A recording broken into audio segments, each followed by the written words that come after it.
Hola a todos, bienvenidos un día más al canal de Gabinete Psicopedagógico Iris. Yo soy Beatriz, soy logopeda y en esta ocasión os traigo un vídeo en el cual os voy a hablar del lenguaje en TEA. Cómo se desarrolla este lenguaje en el trastorno del espectro autista, tanto si se trata de alto funcionamiento como un TEA de bajo funcionamiento. Y también pues algunas pautas para trabajar en casa y algunos aspectos a tener en cuenta. En primer lugar, quería comentaros algunos aspectos que observamos en el desarrollo del lenguaje y que sin embargo van a ser diferentes esa edad de adquisición en niños en los que tengamos pues un trastorno del espectro autista. Entonces, ese desarrollo del lenguaje se suele producir de una forma diferente. Normalmente, tanto la expresión como la comprensión del lenguaje se van a ver afectadas y por lo tanto van a ir un poquito por detrás de lo que consideraríamos un desarrollo normal del lenguaje. Como veis en esta tabla, tenemos diferentes edades, más o menos organizadas en torno a meses, y los ítems más importantes o los objetivos más importantes que se van cumpliendo en esas edades. En el caso de un niño con trastorno del espectro autista, tanto de alto como de bajo funcionamiento, se ven alterados algunos de estas edades o meses y los ítems o las diferentes capacidades en el desarrollo del lenguaje que se van a ir adquiriendo. Por lo tanto, en general, en un niño con trastorno del espectro autista vamos a observar que tanto el lenguaje expresivo como el lenguaje comprensivo van a verse afectados y por lo tanto no se van a cumplir estas edades que marcamos en una tabla de desarrollo normal del lenguaje. Dentro del desarrollo del lenguaje van a haber dos aspectos muy importantes que no van tan ligados con lo que es el lenguaje, pero que sí es una forma de comunicación previa a este, como son los gestos protoimperativos y los protodeclarativos. ¿Qué ocurre con este tipo de gestos? Os voy a explicar un poco cuáles son cada uno. Los protoimperativos sería el gesto de señalar para que la otra persona te proporcione un objeto, el señalar con el dedo, por ejemplo, una botella de agua para que la otra persona te la dé. Tienen una función este gesto. Y por otro lado están los protodeclarativos, que en este caso sería el señalar la botella de agua porque te ha parecido curiosa y quieres que esa persona lo vea, o señalar los pájaros, que suele ser frecuente, para que la otra persona mire. No quiere decir que tú quieras ese objeto, pero sí dirigir la atención del otro. ¿Qué ocurre con estos dos gestos en niños con TEA? Pues que nos vamos a encontrar que apenas van a aparecer y si aparecen van a ser con algunas dificultades. Por ejemplo, en los protoimperativos vamos a tener problemas con la atención del contrario. Por ejemplo, señalar un objeto cuando la persona que quieres que te lo aporte no está mirando o en muchas ocasiones no llega a aparecer este protoimperativo. Y por otro lado, los protodeclarativos, el demostrar, no suelen aparecer y van muy ligados a la teoría de la mente, es decir, ponerte en el lugar de lo que está pensando el otro, de lo que el otro tiene en su cabeza y por tanto el señalar para mostrarle algo te tienes que poner en la mente del contrario para saber pues le quieres impresionar o que le va a llamar también la atención igual que a ti, entonces ahí van a tener problemas. Este tipo de gestos, como veremos a continuación, van a ser muy importantes para ese desarrollo del lenguaje porque es una forma de comunicación que nos va a permitir el conocer el nombre de los diferentes objetos. Y ahora sí, pasamos a la tabla donde os voy a mostrar los diferentes niveles de lenguaje en el caso de un TEA de bajo funcionamiento, funcionamiento medio o alto funcionamiento. Vamos a ver que tanto un TEA de bajo funcionamiento como uno de alto se van a diferenciar en muchas cosas. Entonces, va a ser importante conocer las características y cómo se va a ir desarrollando el lenguaje en cada uno de ellos para diferenciar de qué tipo de TEA estamos hablando. Y será muy diferente el trabajo en casa o en intervención con cada uno de estos niños, porque vamos a ver que tenemos muchas diferencias y hay que adaptarnos al tipo de TEA en el cual vayamos a trabajar.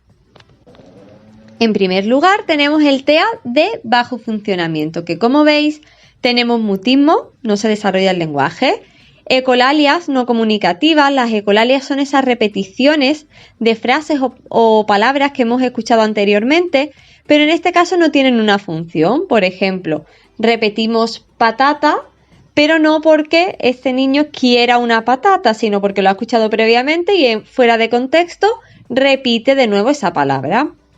Por otro lado, tenemos también problemas severos en la comprensión y en estos casos es muy importante implantar sistemas aumentativos o alternativos de la comunicación como pictogramas para ayudarnos a esa comunicación y además esto no va como a suplantarnos la comunicación oral, pero sí que nos va a ayudar a aprender vocabulario nuevo, va a ser una herramienta muy importante. En estos casos, además, también, como veréis a continuación, que os comentaré algunos tips para trabajar en casa, va a ser muy importante el introducir en el día a día estos gestos que os mencionaba anteriormente, tanto los protodeclarativos como los protoimperativos, para que se vaya desarrollando el lenguaje oral. Por otro lado tenemos el TEA de medio funcionamiento, donde sí que vamos a tener algún vocabulario, no mucho, pero sí que vamos a tener vocabulario.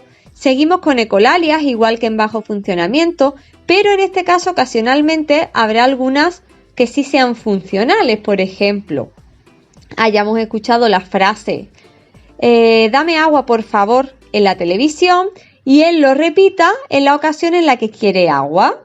Pues es estupendo, porque en este caso esa ecolalia sí que sería funcional. Por otro lado, comprendemos palabras aisladas y algunas órdenes sencillas y tenemos ausencia de los protodeclarativos que vamos a tener que trabajar para seguir aumentando el vocabulario.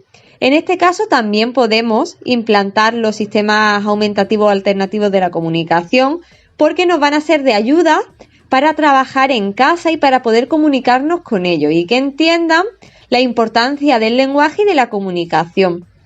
Además, en ambos casos, tanto en bajo como en medio funcionamiento, es muy importante y tendremos que trabajar la atención conjunta o la mirada compartida para todos estos aspectos que nos lleven a trabajar el lenguaje y a mejorarlo.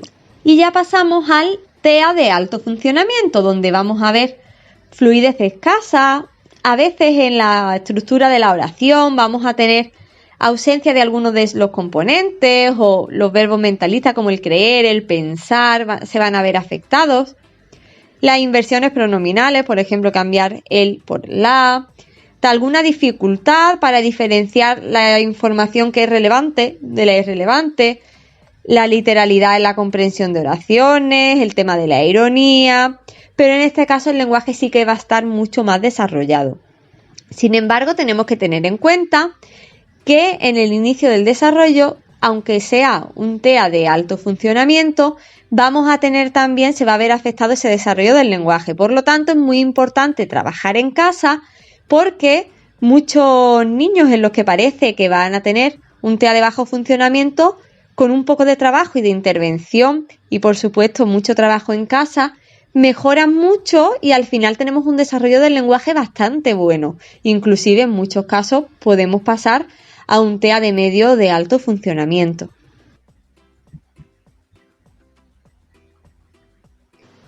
Y ahora sí paso a las pautas generales para ese inicio del desarrollo del lenguaje. Estas pautas nos sirven tanto para niños que en este caso tengan trastorno del espectro autista, como niños con un desarrollo normativo en los que veamos que tenemos un retraso simple del lenguaje o similar. Sin embargo, cuando acabemos de mencionar estas pautas generales, os voy a dar algunos consejos que yo sí que utilizaría o prestaría más atención en estos casos de TEA. En primer lugar, algo que parece muy obvio, pero que muchas veces por el fluir o la rapidez del día a día se nos olvida, es hablar correctamente, sin gritar y despacio. Y con frases claras y ordenadas, normalmente frases cortas, para que ellos faciliten un poco su comprensión. También, aprovechar esos momentos de comunicación donde nos sentemos frente a ellos.